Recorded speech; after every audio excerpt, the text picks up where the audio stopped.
मध्य प्रदेश को heart of India कहा जाता है क्योंकि यह बिल्कुल देश के बीचों बीच स्थित है। क्षेत्रफल की दृष्टि से यह भारत का दूसरा सबसे बड़ा राज्य है। इसके चारों ओर महाराष्ट्र, गुजरात, राजस्थान, उत्तर प्रदेश और छत्तीसगढ़ राज्य स्थित हैं। अगर शहरों की बात करें, भोपाल अपनी 1984 गैस लीकेज के लिए याद रखा जाता है। यहाँ का रानी कमलापति रेलवे स्टेशन भारत का पहला प्राइवेट रेलवे स्टेशन है। सिंगरौली कोयले का सबसे बड़ा भंडार देता है, जबकि पन्ना अपनी हीरे की खदानों के लिए मशहूर है।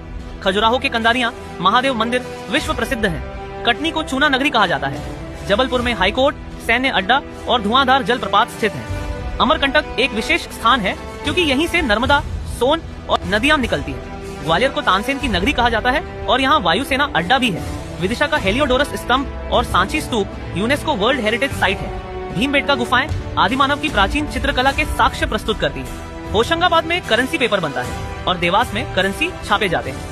उज्जैन शिप्रा नदी के किनारे बसा है और महाकाल मंदिर तथा कुंभ मेले के लिए विश्व प्रसिद्ध है।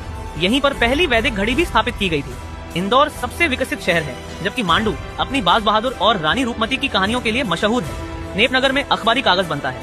अलीराजपुर को एमपी का चेरापूंजी कहा जाता है क्योंकि यहाँ सबसे अधिक वर्षा होती है। आसिरगढ़ का किला दक्षिण भारत का द्वार माना जाता है और मंदसौर अफीम उत्पादन में सबसे बड़ा जिला है। मानचित्र पर देखें तो मध्य प्रदेश में दो प्रमुख पर्वत श्रेणियां हैं, विंध्याचल और सतपुड़ा। विंध्याचल बीच में है, सतपुड़ा दक्षिण की ओर समानांतर चलती है। और नदियों में सबसे महत्वपूर्ण नर्मदा नदी है जो अमरकंटक से निकलकर अरब सागर में मिलती है। ताप्ती नदी भी अरब सागर में जाती है।